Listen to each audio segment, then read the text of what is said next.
This week, another wave of documents related to Jeffrey Epstein was released. Among the names causing a stir were two people that I've admired for many years, Peter Attia and Noam Chomsky. Peter Attia is a world-renowned physician, best-selling author and podcast host, much admired for the quality of his health information. Noam Chomsky is one of the best-known public intellectuals in the world. He's made massive contributions to the fields of linguistics, psychology, and philosophy, and he's highly regarded as a deeply critical thinker, able to critique the role of state power and corporate influence on politics. Discovering that these men had positive relationships with a monster like Jeffrey Epstein is shocking, but it also illustrates an important point about critical thinking. No one is above skepticism, and when we make heroes out of public figures, we risk overlooking their flaws and even justifying their wrongdoing. In this video, I'm going to analyze the psychology that traps us in uncritical hero worship. I'll illustrate this using examples of when I've changed my own views on prominent public figures. So let's begin with the story. Back in 1957, there was a doomsday cult known as the Seekers. These people, led by a woman called Dorothy Martin, believed that the world was going to end on December 21st, but they were going to be saved by an alien species coming down in a UFO. They made radical commitments to the group, left their jobs, sold their homes, and they waited for the day to come. Now, as you might have guessed, the world didn't end in a massive flood on December 21st, 1957, and no UFOs appeared to save these people. So a psychologist called Leon Festinger infiltrated the group to observe what would happen when their prophecy failed. He wanted to understand what would happen when a group of people who believed something so strongly were challenged with evidence against their beliefs. What he observed was fascinating but very concerning. It revealed just how committed people can be to preserving their own worldview. The first thing the group did was to change the narrative. Their leader Dorothy said that she had received a message from God saying that because they had spread so much light into the world, the end of the world had been called off.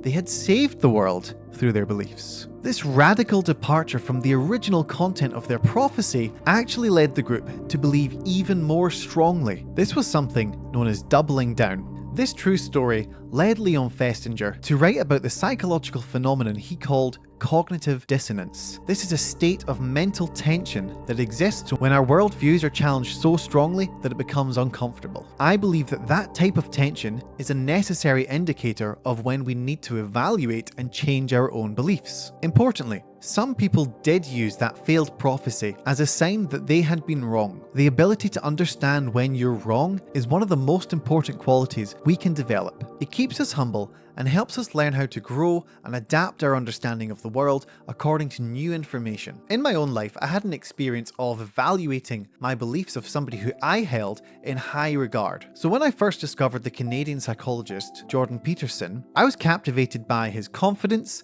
his passion for psychology, his commitment to freedom of speech. This led me to be a little bit of a fanboy of Jordan Peterson. However, as time went by, his views on transgenderism, feminism, and postmodern philosophy all struck me as highly aggressive and unnecessarily antagonistic. With time, I also realized that he was sharing disinformation on climate change, and eventually all of this led me to essentially disown any interest in Jordan Peterson. Ironically, I actually felt like I was applying some of his own wisdom against him. In his book Beyond Order, he encourages us to abandon ideology, meaning not to think in an ideological or black and white type of way, but to think with more nuance. Ironically, when I applied this type of thinking to my views of Jordan Peterson, I realized that I really didn't agree with the man on a lot of different things and was no longer being served by allowing him to influence my view of the world. This experience was really informative because it kept me cognitively flexible and open-minded enough to actually change my views and adapt my understanding of the world. This type of mindset is crucial to critical thinking and psychological independence, which means taking on the uncertainty of life on your own terms and learning how to trust your own judgment. That's why I'm making this video. So let's look now at the psychology that leads us to uncritical hero worship. The first thing to say is that humans are a deeply social species. We're always looking for social connection and leadership from other human beings, and there's nothing wrong with that. However, when this process becomes out of control and we develop an over-reliance on groups to help shape our self-esteem, our identity, and our worldview, this can lead us into uncritical hero worshipping. This is reflected in social identity theory, which is where we construct a sense of self and self-esteem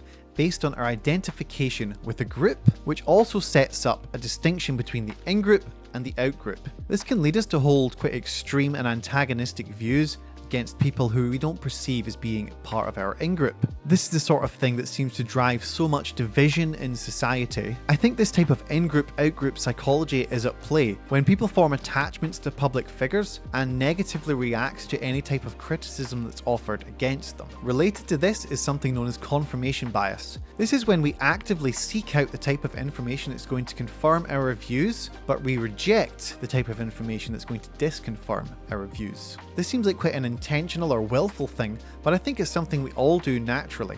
This also reflects that thinking rationally doesn't come naturally to human beings and is actually quite a difficult, challenging thing to do. In the psychology of decision making, Daniel Kahneman argues that our minds can be split into two different systems. System 1 thinking is fast, requires very little energy, and helps us make intuitive judgments. However, the speed of System 1 comes at a cost. The process, unfortunately, has a lot of biases in it. System 2 thinking is when we slow down our thinking, switch on our rational or executive functions, and analyze information more intentionally. That ability to slow down also comes at a cost, which is greater energy demand. The differences in energy demand and cognitive difficulty between fast and slow thinking can lead us to be trapped by our own cognitive biases. This basically makes it a lot easier to be an uncritical thinker than a critical thinker. Another thing to be aware of is the halo effect. This is another type of cognitive bias. The halo effect is basically like making a positive judgment of someone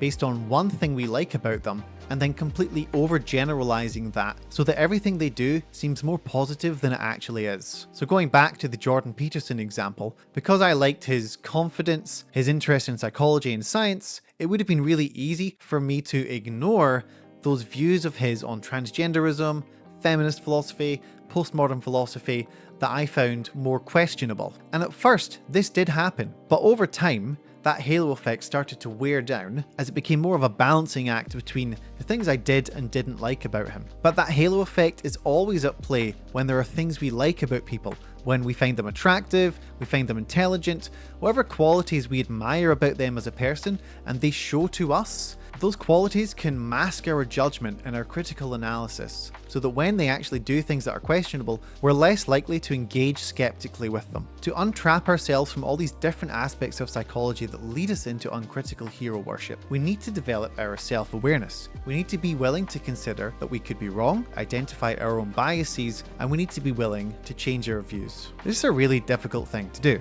We also need to learn how to think with more nuance. The therapy known as Dialectical Behavioral Therapy, or DBT, encourages us to develop our nuanced thinking. We do this by working on being able to believe two contradictory truths at the same time. Good people can do bad things, or people I tend to disagree with are sometimes right about some things. When it comes to engaging with the modern information landscape, to assessing the character of public figures like Peter Attia, Noam Chomsky, Jordan Peterson, or anyone else, we need to learn how to balance out the views of theirs that we do agree with the aspects of their character that we don't agree with. When we do that, we can live with more moral conviction in the judgments that we make of these people. If we can learn to think with that greater nuance, we can learn to take on the uncertainty of life on our own terms, with greater psychological independence. Ultimately, learning to think for yourself and think critically actually requires a lot of courage. It's really not an easy thing to do. It's easier to just believe the spin and the hype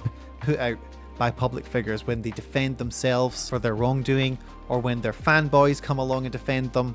It's easy to just get taken in, and it's difficult to take on life on your own terms. When I quit my religious beliefs, I was thrown into a world of uncertainty. I no longer knew how the universe itself actually worked. But ultimately, I'm glad that I took on that decision. I would rather live with an uncomfortable truth than live in a world of illusion. And when it comes to how we interact with the modern information landscape, with modern public figures, we need to learn how to decipher the truth in their messages. We also need to learn how to disidentify from our attachment with these people. Our identity as a human being doesn't need to be determined solely by the groups that we belong to. It can also be inspired by our own character and what's truly important to us as individuals.